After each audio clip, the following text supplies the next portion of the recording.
Hello and welcome to the Gaggle Wobble Challenge, and if necessary, destroy media narratives. I'm George Szamuely. With me today, of course, is Buddy. Is there to make sure that we're on message, and of course, his colleague Peter Lavelle.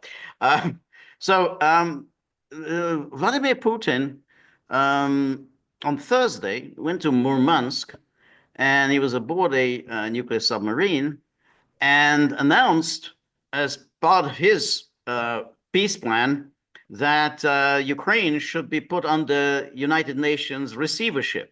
That essentially, that they would run Ukraine and hold elections there. Now, he did say that, well, that's just one plan among many. But he did mention the plan. But he mentioned the plan. I mean, it's of a piece of various developments over the past week, 2 weeks, which suggests that really nothing much is happening on the peace and negotiations front. I mean, we cover them. Oh no, we're close. We're closer. We're very close, but nothing really. There's very little progress. Anyway, so let's take a look at what he actually said while he was speaking. There was a big Arctic conference. There was the Arctic conference, on which we could talk about some other time. And so here's this. Here's an Archangel, and he says that because he then says, why? I mean, he's trying to justify the rationale for why should Ukraine be put under United Nations receivership. He says, well, in my opinion, the newly elected president of the United States sincerely wants to end this conflict. And then it is clear that the conflict that I spoke about and to which I just gave brief description of what happened is still complex, requires careful discussion approach. And then we want peaceful means. And then, therefore, we are resolving these issues by peaceful means, eliminating the root causes. And we need to ensure Russia's security. And then he goes on. This is not only the United States, but also China, India, Brazil, South Africa. All the BRICS countries are involved. And then he mentions, interestingly, the Democratic People's Republic of Korea, which is kind of interesting to put them into the same category. But it is now an ally of Russia's. Well, it's not being said directly, but I think we can obviously infer that this goes to what George and I have been talking about for a long time, and the Russians have been hinting about, is that what I think the Russians are proposing as one idea is that we need have a reassessment of the global security architecture. I think that's one of the reasons why I threw in North Korea. All countries, if you like them or not, they're different political systems. All nation states want security, right? And I think this is kind of brilliant in a way. How practical it is, well, you need the West to agree to this, which Right. is doubtful. But it shows kind of the geopolitical thinking of Right. of the whole post-World War II order is in tatters right now. We need something new, and I think this is part of that proposal. Right. And then says, by the way, we are ready to work for Europe too. They just behave inconsistently, constantly trying to lead us by the nose. But it's okay. We've gotten used to it. I hope we won't make any mistakes based on excessive trust in our so-called partners, to which we will say, well, we hope so too. Yeah. One should also say that the Europeans had another one of their third conference in Paris on Thursday, another coalition of the willing. And these conferences are very, very strange because they all of it is about, putting in forces into Ukraine to secure the peace. But there's no peace. So it's hard to understand why you keep having these conferences about securing a peace that doesn't even exist. I want to know who has the catering contract, because somebody's making money off this. Somebody's making money off of this. This is just gibberish upon gibberish coming from these people. Right. And then when you just do a quick poll. Are you for it? Are you, well, polls? No. The Italians, no. And then you have the Portuguese and the Spanish. Well, we're not spending any more money. Well, there's a lot of willingness going on here. They make complete buffoons of themselves. Okay, Yes. they parade like little peacocks. Right. Yeah, no, that's right. And they warn Trump, you are being bamboozled by Putin. Putin is playing his games, said Keir Starmer. But in general, there's a problem there, which is sort of talked about, but in passing, and I myself also talk about it. What is it? It's the so-called Nazis, as they're called in Ukraine itself, nationalists, people with neo-Nazi views, have had a very big influence in the country, in Ukraine, from the very beginning, after the collapse of the Soviet Union. And we did not just come up with this. What is curious is that few people remember this now either. Now, this is kind of interesting. I mean, of course, he said this many, many times before, but he's making a pitch to the Americans. I mean, I think a lot of it is why he's suddenly going into some detail now about this Nazis and so on, is that, it may be that Trump doesn't know about it. So, hey, I mean, a lot of people do know about it, but Trump probably doesn't know about it. So if you get to look at, these are the people whom the United States enabled. This horrible man, Joe Biden, and we agree, of course, what a horrible man Joe Biden was. Joe Biden enabled these Nazis. So I think it's a pitch to the Americans. Back in 2017, an amendment to the law was introduced in the same United States Congress that prohibited funding, supporting, and having any kind of relationship with a unit like Azov. And the American legislature directly called this paramilitary organization terrorist and anti-Semitic. Moreover, although the Senate did not support it then, a year later, I think 2 years later, the initiators of this law, and among them was the oldest member of the US Congress, supported this law, and it was passed by Congress. The US Congress called the organization terrorist, anti-Semitic, and neo-Nazi. It's all correct that happened. But nothing has changed since then. They were the same as they were. What in essence has anything changed? No. What happened? And in 2022, the State Department, citing the fact that this formation, Azov, has joined the armed forces of Ukraine, decided that apparently the law there was structured accordingly. They could be assisted because it was integrated into the armed forces of Ukraine. Nothing in essence has changed. Their views, their actions all remain the same as they were at the beginning. So saying that the Azov, the neo-Nazis, anti-Semitic, are part of the Ukraine armed forces. George, if you could just stop for a second, a little self-promotion here. Everyone, this may seem really esoteric to viewers, okay? Because it's not talked about. The good folks over at the Gray Zone talk about it, and I appreciate that a lot. But not many others do, okay? I mean, it's really quite extraordinary that the president of the Russian Federation is informing his audience, and thus the world, that he knows about American legislation dealing with this issue, which is all transparent. You can all look it up. This is not secret stuff, okay? Right. I mean, you wouldn't need to, you don't need a signal call to talk about this, okay? That's right. So I think it's just really important that this is the kind of thing that George and I put so many hours to, is the kind of push back against this omission. That's what George and I do. We fight against, obviously, commissions, but most of the time we're fighting against omission. Right. No, that's right. It's always very interesting how the media invariably, they say, oh, Putin falsely claims that there are neo-Nazis in Ukraine. Putin falsely, the Russians falsely claim about the Nazis. It's a Putin talking point. That's right. And it's a Putin talking point. But it's fascinating that these same people have no hesitation calling Trump and his supporters Nazis. They can throw that out. They have no hesitation calling the Alternative for Deutschland party Nazis. But here you actually do have neo-Nazis. All this false. It's a false claim. The European Union repeatedly did this. The U.S. Congress did this. I don't think the Canadian Parliament did, but that's a different topic. Right.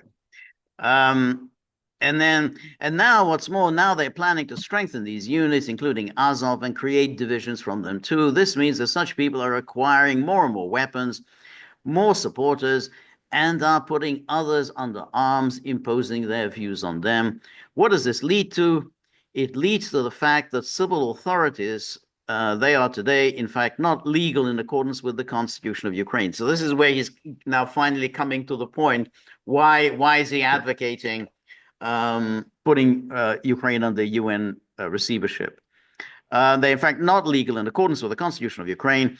There were no elections of the president there, and the Constitution is designed in such a way that everyone is appointed by the president, including regional authorities, governors are appointed, and so on. If he himself is illegitimate, then everyone else is too.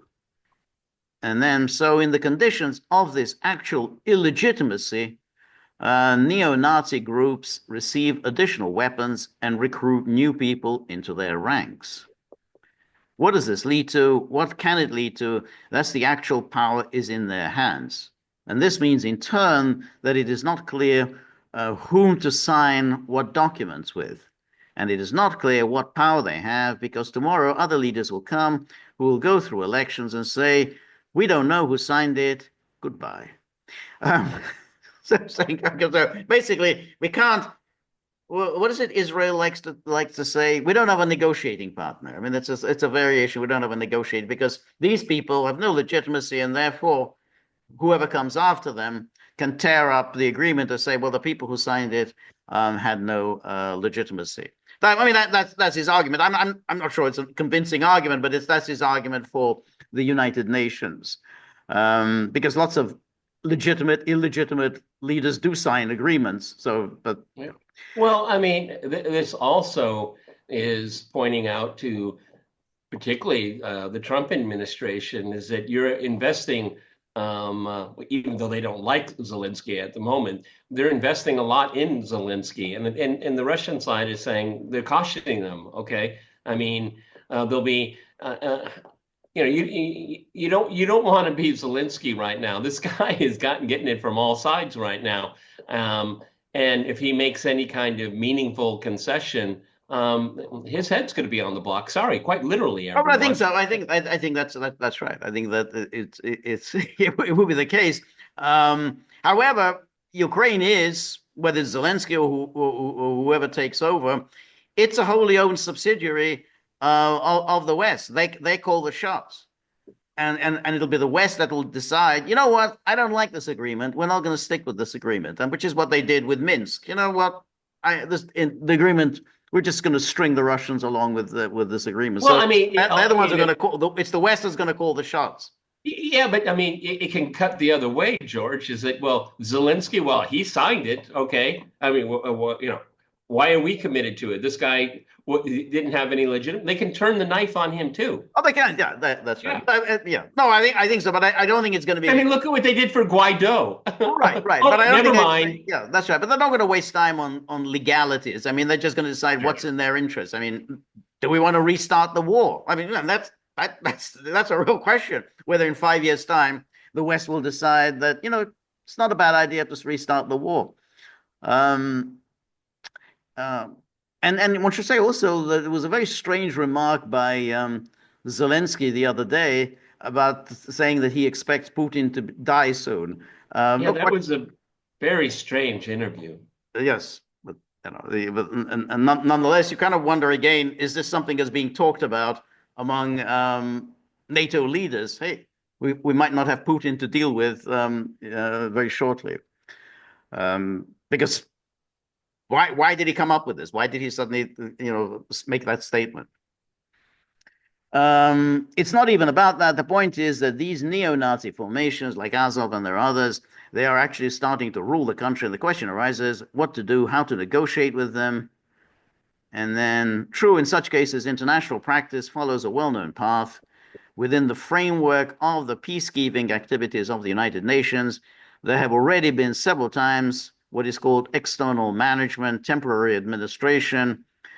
This was the case in East Timor, I think in 1999. This was the case in some parts of the former Yugoslavia. This was the case in New Guinea. In general, such practice exists. So Yugoslavia, I think he means Kosovo, was put under kind of United Nations control, but effectively it was run by NATO. I mean, it was nominally there's a sort of United Nations was supposed to run it, but it was NATO that ran it. And in East Timor, my recollection is that was they were going to hold elections. I mean, that was basically they moved in preparation for eventual elections. And in principle, of course, it would be possible under the auspices of the UN, with the United States, even with European countries, of course, with our partners and friends, to discuss the possibility of introducing temporary management in Ukraine. And for what purpose? In order to hold democratic elections, in order to bring to power a viable government that enjoys the people's trust, and then begin negotiations with them on a peace treaty, sign legitimate documents that will be recognized throughout the world and will be reliable and stable. I don't know. I mean, I don't know who would indeed come to power if they had elections. So that's that would be, I'm not sure that'd be, good Democrats and people determined for peace with Russia and so on would come to power and sign. I don't think there are very many of them, George. No, I don't think so. And Zelensky has marginalized anyone that can compete with him. Right. And Zaluzhny is snuck away in the UK. Right. It's interesting. He's been chiming in more and more often. Right. Right. Yeah, that's right. But Zaluzhny is no peacenik. I mean, he's not someone who's no. Well, he's a Banderite. Yeah. And then this is only one of the options. I'm not saying that there are no others. No, they do exist. Now there's simply no way to put everything in its place. And maybe it's even impossible to put everything in its place because the situation is changing quickly. But this is one of the options. And such practice exists in the work of the United Nations. I've named examples. But in general, we welcome the resolution of any conflicts, including this one, by peaceful means, just not at our expense. Just not our expense. Right. Well, obviously, the Europeans are not going to buy into it. Trump definitely isn't going to buy into any idea of bringing the United Nations into it. So I think and I think we can talk a little bit about these earlier discussions. The Russians are just sort of spinning this out. I mean, they're just basically, let's keep talking and let's put forward various peace plans and so on. But basically, the Russians are in no hurry. And so because we already know what the Russian position is. I mean, again, if you want to know, it's been repeated over and over and over. Go to the Kremlin website, kremlin.ru, and you can find it. Okay, the Americans are not ready to go there yet. I think eventually they will if they want to end this thing. But right, well, that's of course a very good question whether they do want. I mean, it's clear though that the Trump way of doing it is these piecemeal ceasefires. I don't think are getting anywhere, and I think that this is really the question. I think Trump is going to realize at some point that they're not really getting anywhere. I mean, Yeah, I mean, is it like I want to put up a new building. Okay, let's take care of the unions first. You go take care of the police. The inspectors. Okay, and this kind of. I mean, I've never been in real estate, but it seems like he's doing it hodgepodge, trying to create a matrix in which he can work with. The problem with that is that the Russians already have expectations of what they want, and so until Trump and his people start acknowledging it, I mean, Witkoff is on the edges. He understands it. Okay, so that's why the Ukrainians are furious with him because that's right, exactly. Talked about what the Russians talked about. That's right, exactly. But for Trump, time is of the essence because he did say he was going to end it in 24 hours. And he said he was going to end it before he even took the oath of office. Now it's Easter. Now it's already Easter, so we're already almost into April, which means that it's already 5 months. It'll soon be 5 months since he was elected to office. Um, and it's basically not really getting anywhere. So then the question is, what is he going to do then? But so they had these negotiations this week about this the Black Sea Grain Initiative, which going back to 2022, 2023. And again, the way the Americans are presenting, oh, it's a ceasefire in the Black Sea, even though there isn't really much fighting in the Black Sea. But having brought up the Black Sea Grain Initiative, the Russians then went back to what they were talking about in 2022, 2023, and say, yeah, fine, no problem about Ukraine shipping its grain out via the Black Sea and through the Dardanelles, but we want something in return because the agreement was supposed to be twofold. Ukraine is able to sell its grain, and Russia will be able to sell its grain. And that's the part of the deal that was never enacted. And we talked about it so many times back then, and because the EU continued to repeat their talking point, which is, well, there's no at all ban at all on Russia selling its grain. This is a lie, a Russian lie that somehow they're not able to sell their grain on the world markets. But the Russians said, yeah, but as long as you sanction our banks, we're not able to finance this the sales. So we can't receive any payment for the grain because our banks are sanctioned and you've kicked us out of the SWIFT system. So they keep repeating this, and the media just, oh, this is a Russian lie that there's any kind of a sanctions against the sale of grain. Anyway, this was what was it? It was Burrell that Burrell, exactly. That was had a long missive on that. That's right, exactly. Burrell. I miss Burrell. Yeah, me too. Anyway, this was the Kremlin readout from the meeting of the expert groups of Russia and the USA, and they said that in accordance with the agreements between the president of Russia and blah blah, the Black Sea Initiative, and including ensuring the safety of navigation, the Black Sea, non-use of force, the prevention of the use of commercial vessels for military purposes, while organizing appropriate control measures through the inspection of such vessels. And that's a very important point because, Ukraine gets its grain out going through the straits, but then the ships come back supposedly empty, but actually carrying contraband, namely arms. And so that they kind of Russia kind of wanted to end that.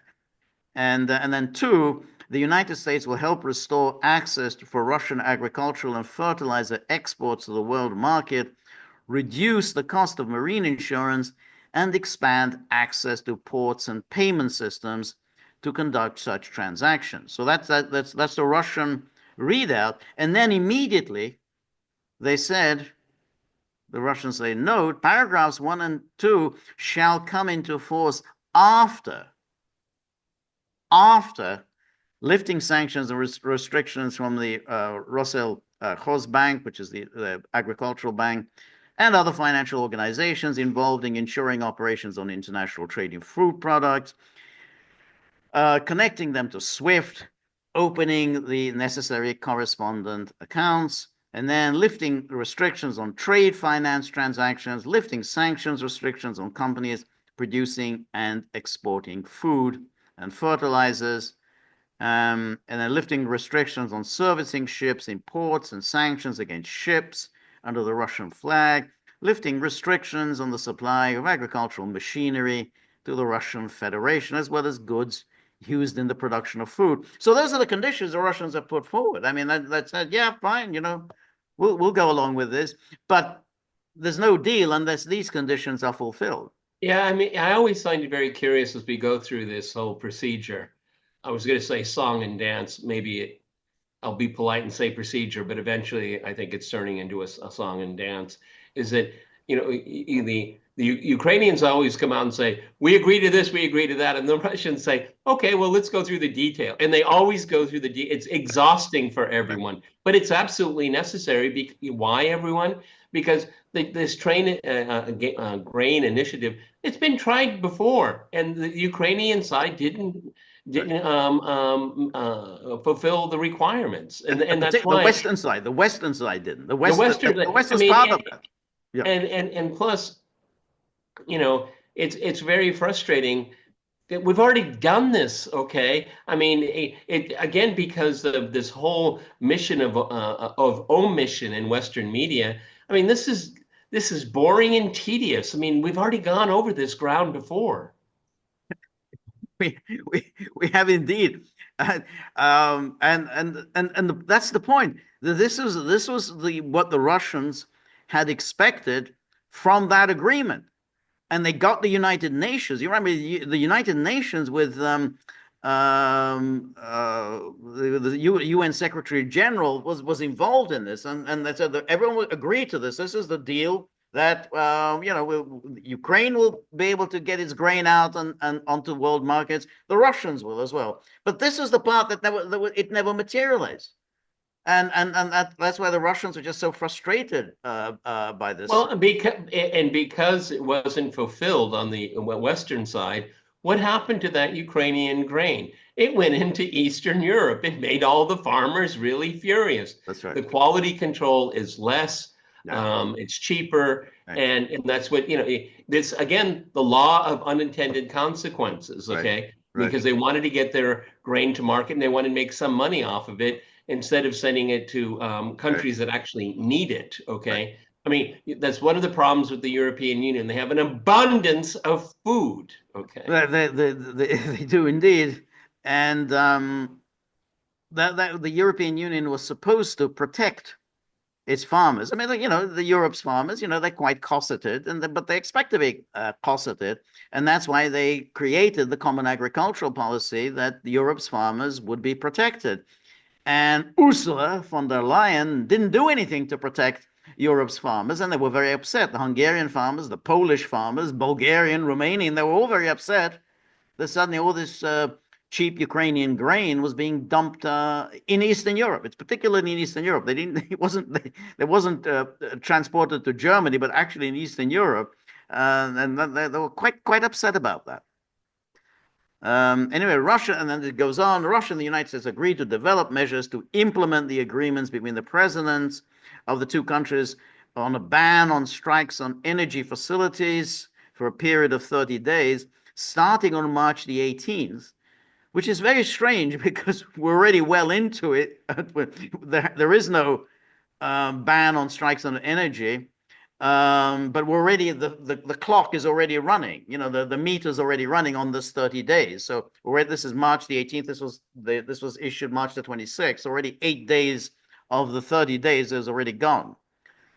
And then Russia and the United States welcome good officers from third countries aimed at supporting the implementation of the agreement. So somebody will have to step in and monitor this agreement. And Russia and the United States will continue to work to achieve it, blah, blah. And then we have the Russians also issued a list of Russian and Ukrainian facilities agreed upon between the Russian and American sides that fall under the moratorium on attacks on the energy system. And it's quite an extensive list.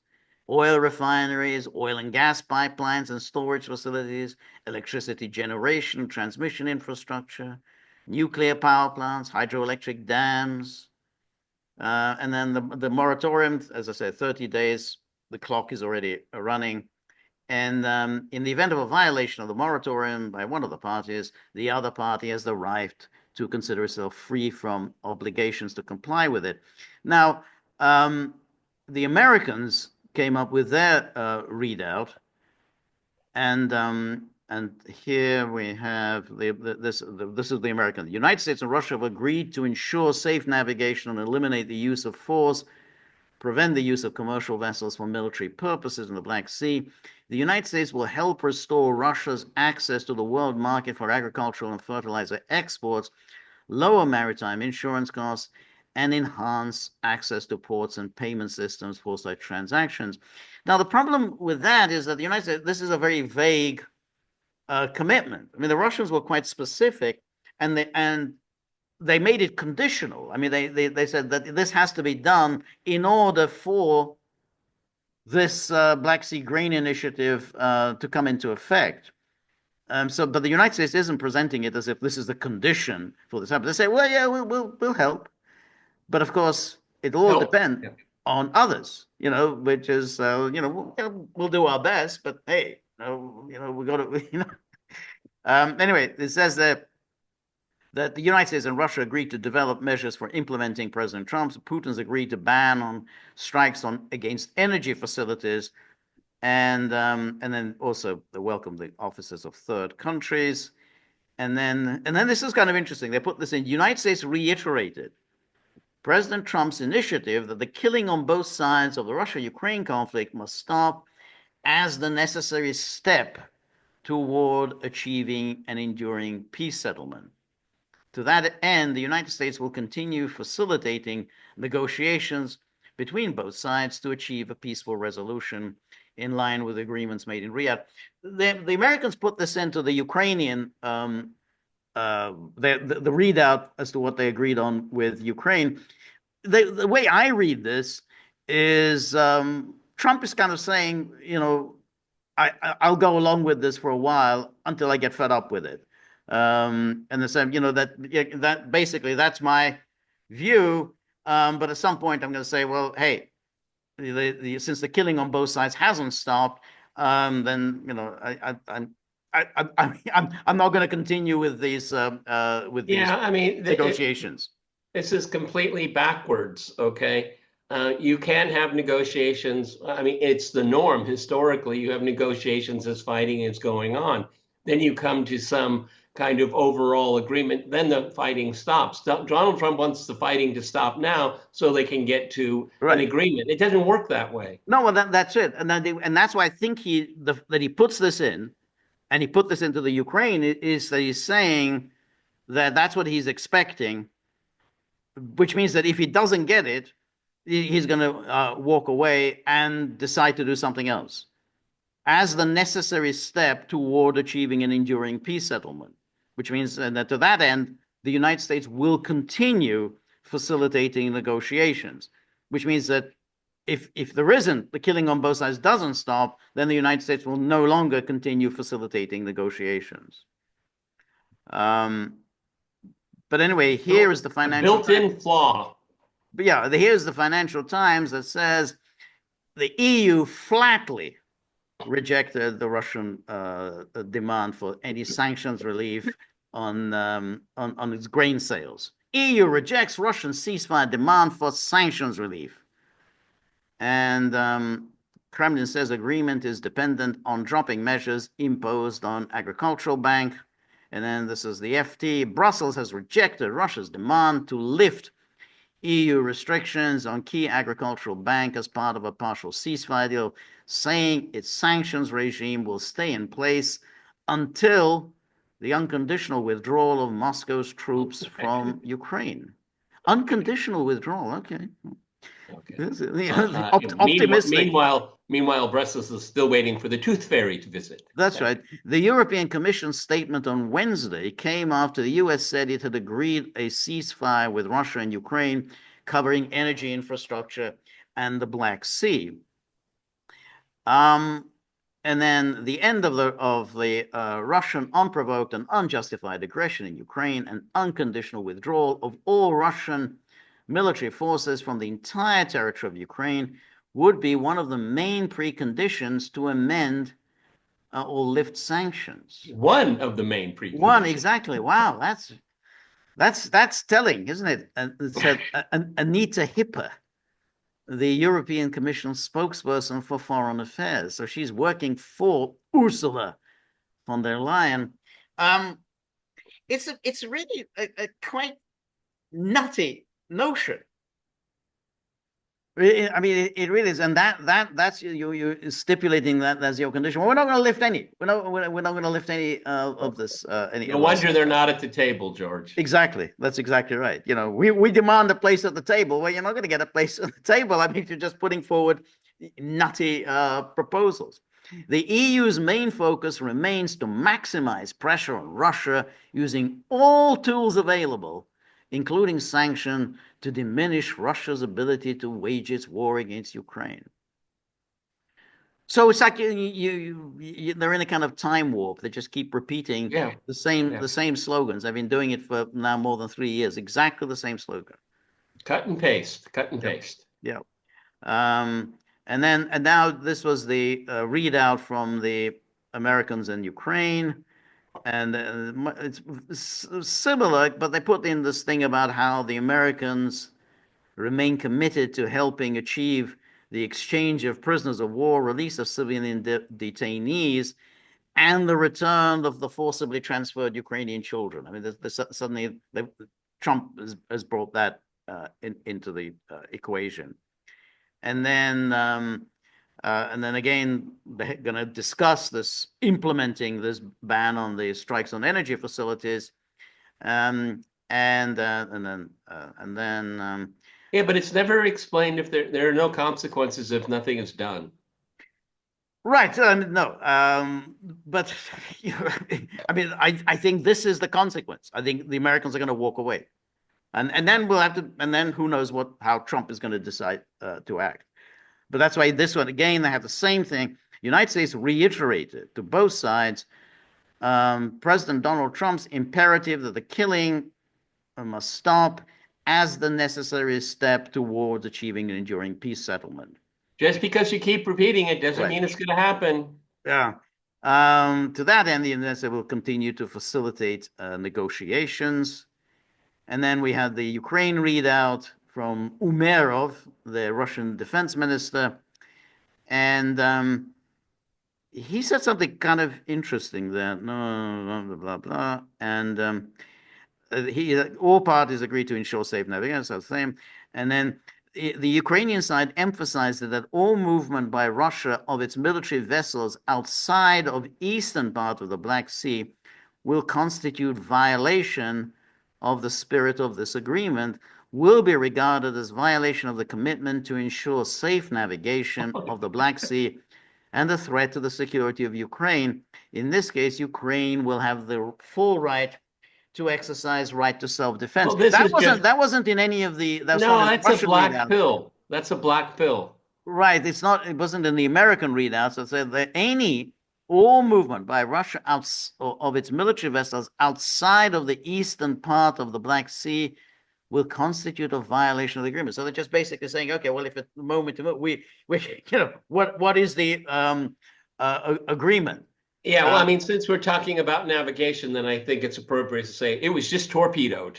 Right. That's right. So it doesn't look on the face of it that this is really going anywhere. I mean, I think that that neither the Black Sea Agreement nor the Energy Infrastructure Agreement really is any real prospects of getting anywhere. I mean, the fact that the Europeans have said flatly, they're not going to do any sanctions relief. Well, that's it. I mean, the Russians say, well, then that's it. There's no Black Sea agreement. I mean, the Russians were very explicit. All of the conditions that would need to be fulfilled for this Black Sea agreement to go into effect.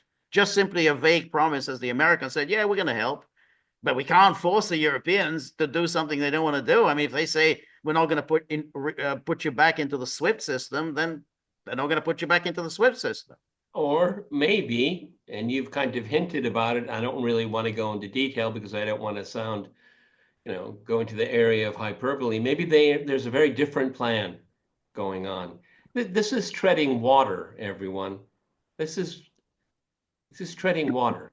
It makes you think there's something else going on. I don't know there is anything else because I think that. I mean, what Zelensky said. Oh, I see. Yeah, okay. You see what I mean? Okay. Okay. Maybe. I mean, this is not. Okay. I was on a podcast with Ian Proud, which I really quite like in many ways, and he's far more optimistic than we are. He said, "Well, NATO is off the table, but okay, fine, but." Is NATOizing Ukraine off the table? Right. No, that's right. I mean, it doesn't matter any longer whether it's formally a member, It's because de facto, it is de already. facto, It has been for that's 10 right. years. That's right. That's right.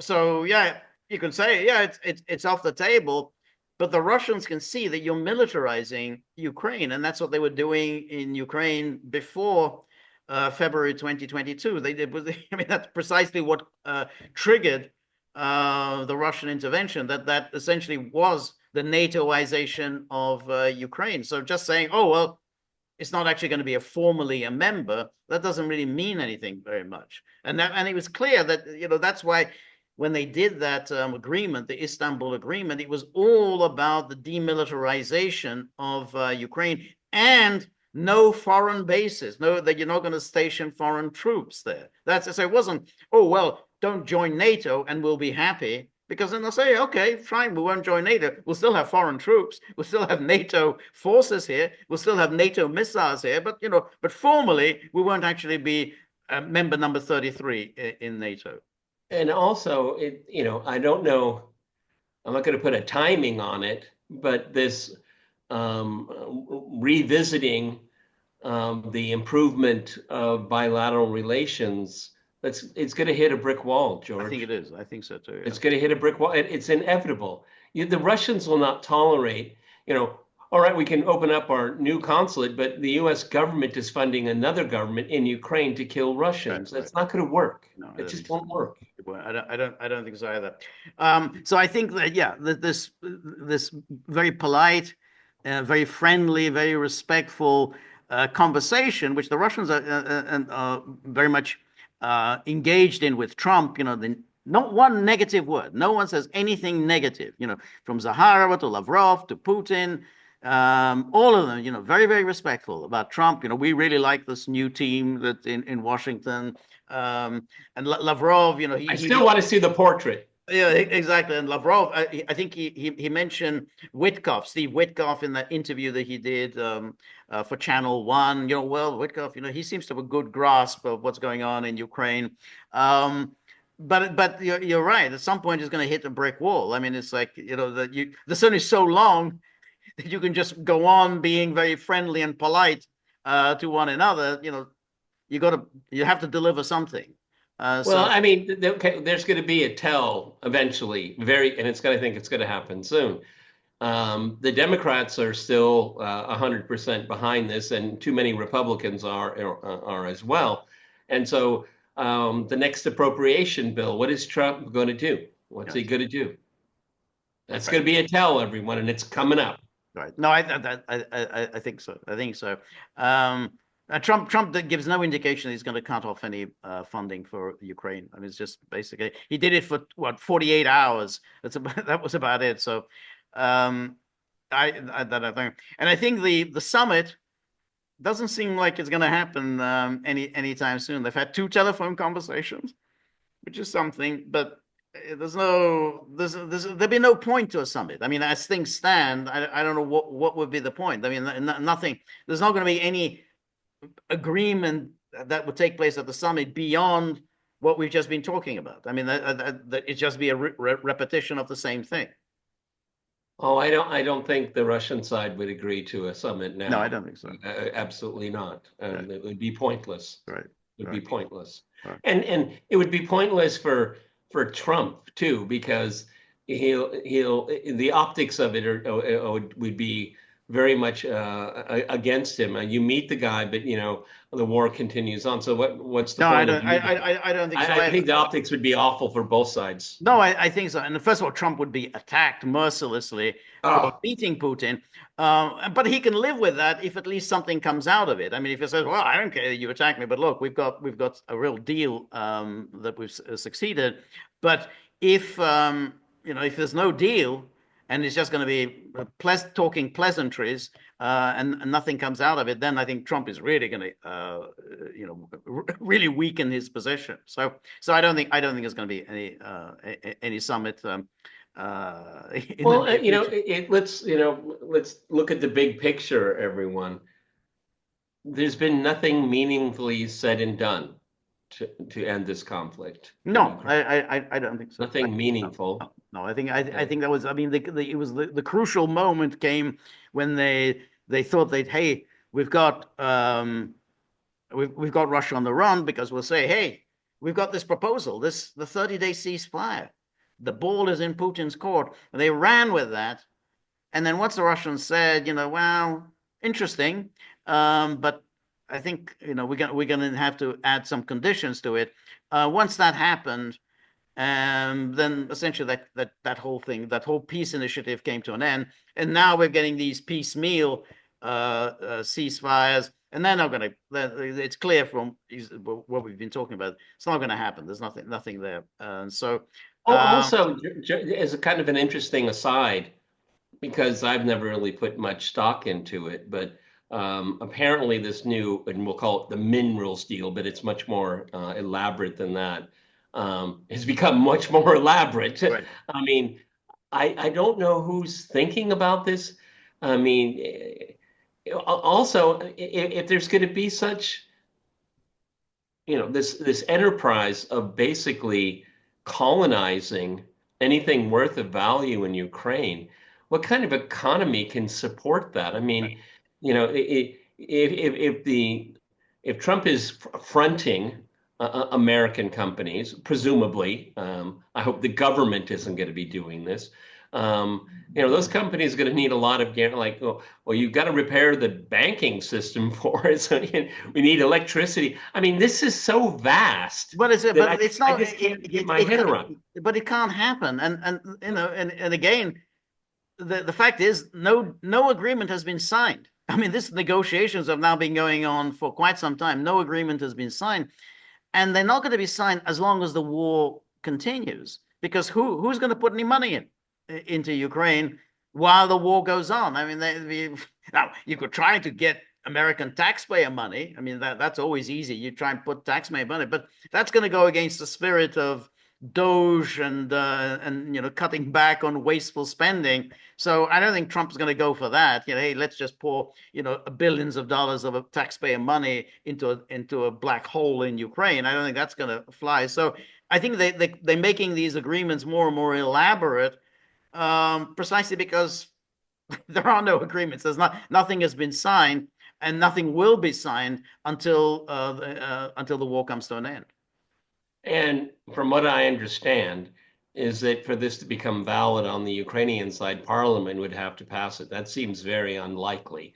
Also, this whole approach is just it's just mystifying to me. Okay, I mean, it sounds, like it's innovative. We're thinking outside the box and all of that, but it's not going anywhere, and it shouldn't be taken seriously. George is absolutely right.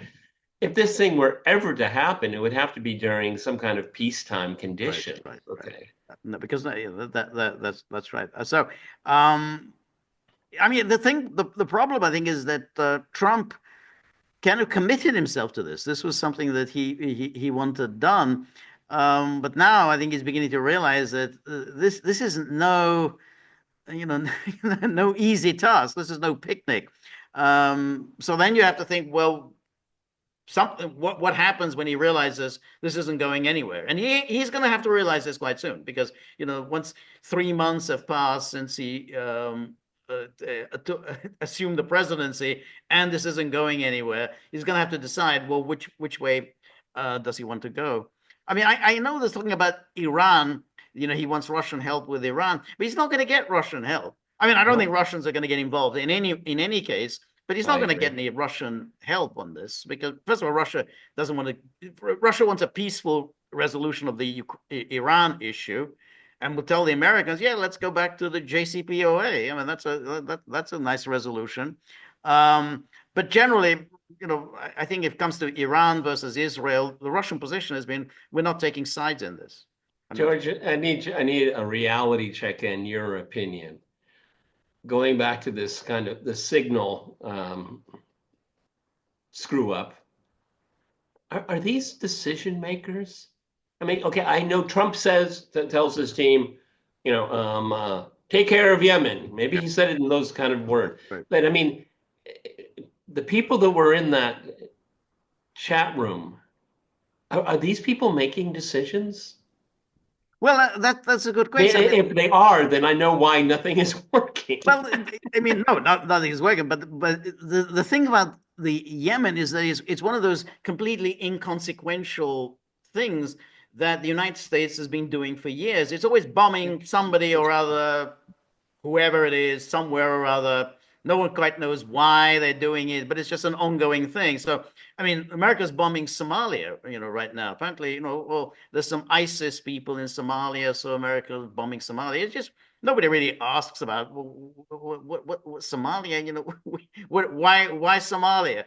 So that's right. So they did this, with the Houthis, and then they have to think about, well, what's the rationale? Why we're doing this? And they were having difficulties with it, but it's an easy one. The problem that's why they can do this, because it's easy to do. And I think Trump at least has the sense that Biden didn't have, which is you don't want to get involved in a war in Ukraine against Russia. That's dangerous. That has all sorts of very dangerous consequences. But this is just easy. You pummel the Houthis. Pummel Hamas. That there's nothing much that they can do in retaliation against us. So And they feel like they're that's why doing, Trump's instinctively is let's pick off easy targets. yeah, and it makes them feel like they're actually doing something, Yes. something important. Yes. Okay.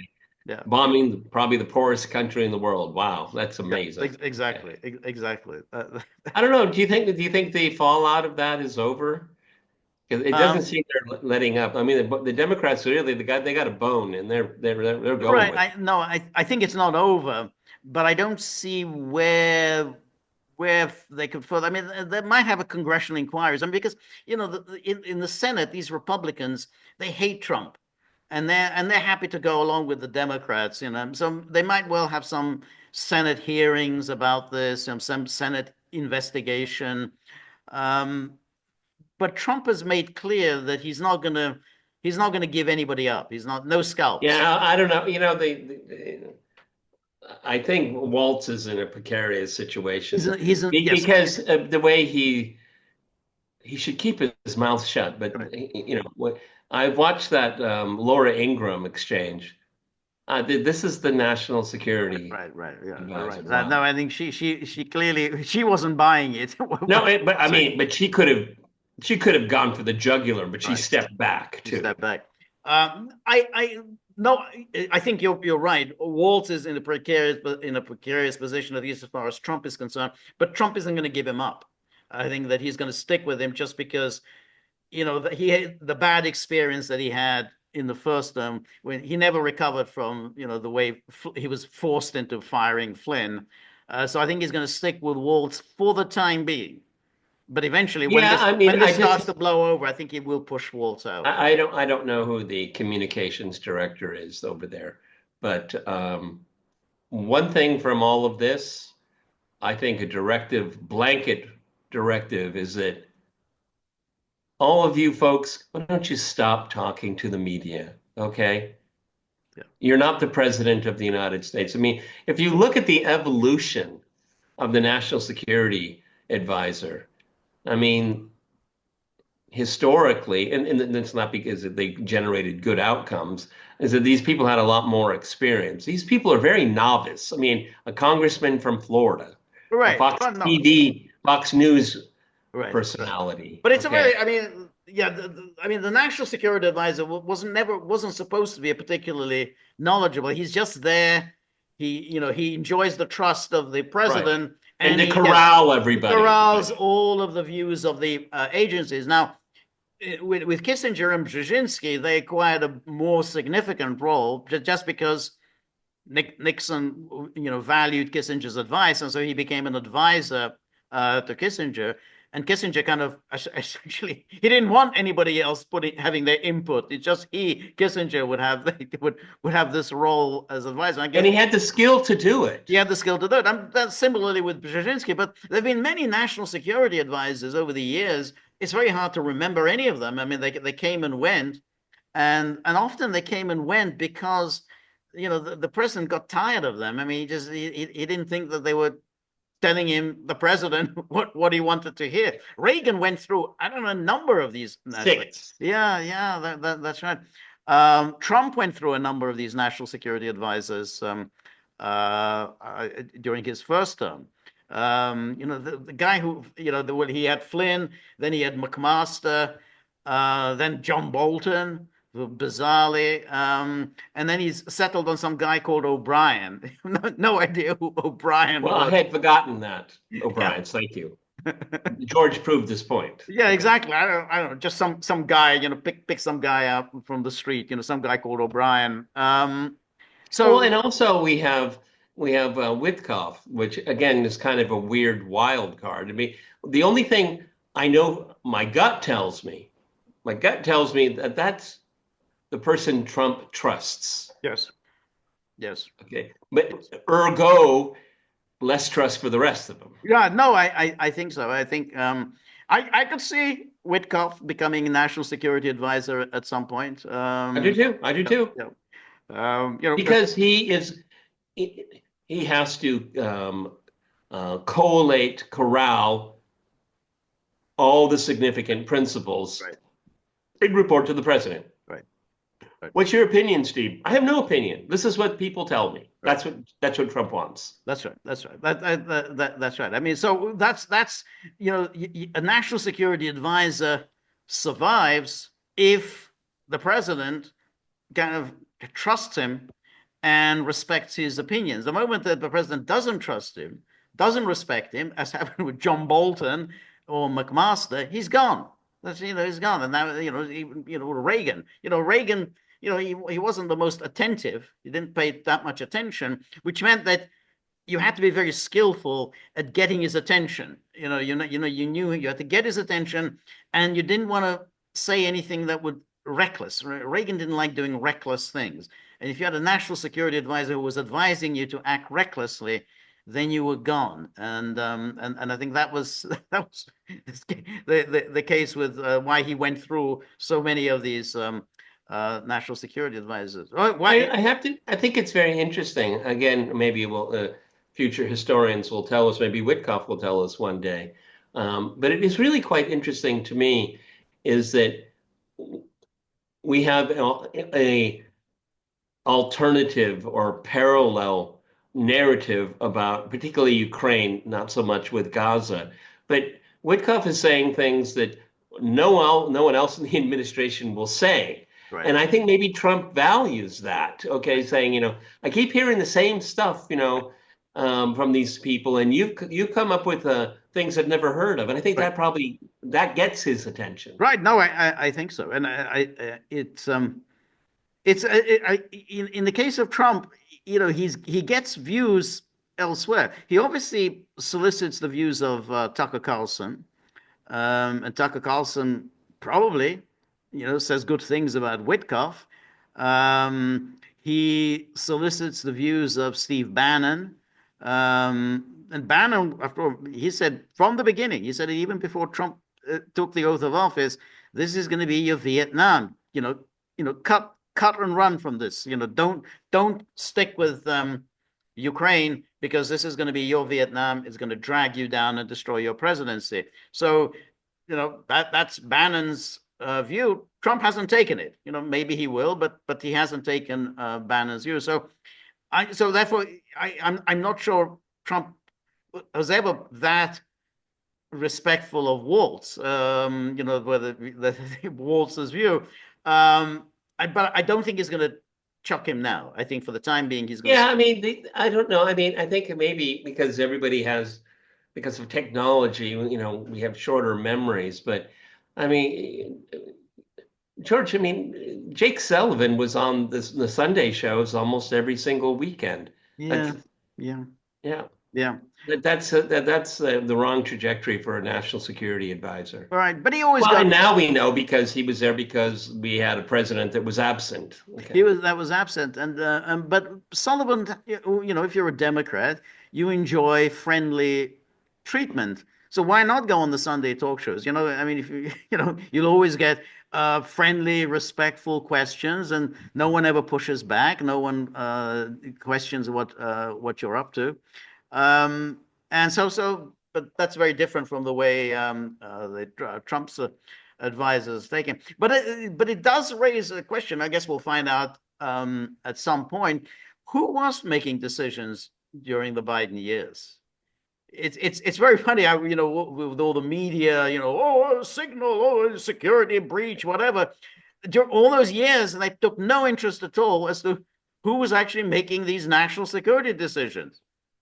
And there are people that know who were. Right. I mean, Right. there are people with this knowledge. Right. Okay. Right. Exactly. Only a few months ago, everyone. Yeah. Okay. Somebody's gonna.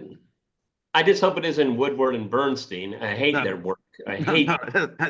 I don't. But I don't think Woodward. I mean, Woodward. He writes a book a year, so he's already written some books about the Biden years. I don't think he ever really got into the question of who was making these decisions. And that's, I think, far more scary, at least with the signal chat from. We got evidence. We got the evidence. We see what they're saying, but we don't have any evidence or what was going on with Biden. Was it Sullivan? Was Jake Sullivan making the decisions? Was it Milley? Blinken? It certainly, what we know, it wasn't Biden. That we definitely or was not Biden. Maybe it was a shadow cabinet headed by Barack Obama. Could be. Could well be. Or at least some of his operatives. Right. Yeah. Susan Rice was there. Yeah. That's exactly. I mean, that the way he was bundled off the ticket would sort of suggest that there were people who had seniority over him. He may have been the president, but there were people who had seniority over him, such as Barack Obama. So it was Obama who made the final decision that, Joe, you're not running. That's American democracy. That's right. Yeah. All right, everybody. I think, taking a step back, George, I mean, looking at the evolution of the Trump peace initiative, it's doesn't have a lot of steam behind it right now. No, I don't think so. I don't think so. Yeah. I mean, maybe when we talked about this 2 or 3 weeks ago, and it seemed like, well, maybe we're making some progress, but I don't see anything here. Well, if you're putting your money down on the grain initiative and the energy infrastructure idea, then I'm sorry you will be disappointed. Yes. Yeah, I think so. Yeah. All right, everyone. This is the Goggle with Peter and George. We're on Local, so please go to thegoggle.locals.com. This is our Friday wrap. The wrap continues on Sunday, and with God's will and help and guidance, some rosaries, we'll do a live stream. Make sure you hit all the right buttons, George, because the numbers there were just something wrong. Something went wrong, but it wasn't my fault. I did everything appropriately. So I mean, I know the dogs always say, of course, it's his fault. I mean, that's the position they always take. But I didn't do. I did nothing wrong. So tell that to this man. Yeah, I know. He's like, yeah, right. Not buying it for one moment. I mean, he sees me as a kind of Mike Waltz-like figure. Yes, right. So we're very grateful for all of your help, friendship, and support. Keep that tip jar. That's what really gets them very agitated when the tip jar situation isn't moving in the right direction. So remember, if you like the Gaggle, please like, share, and subscribe. See you soon. Bye-bye.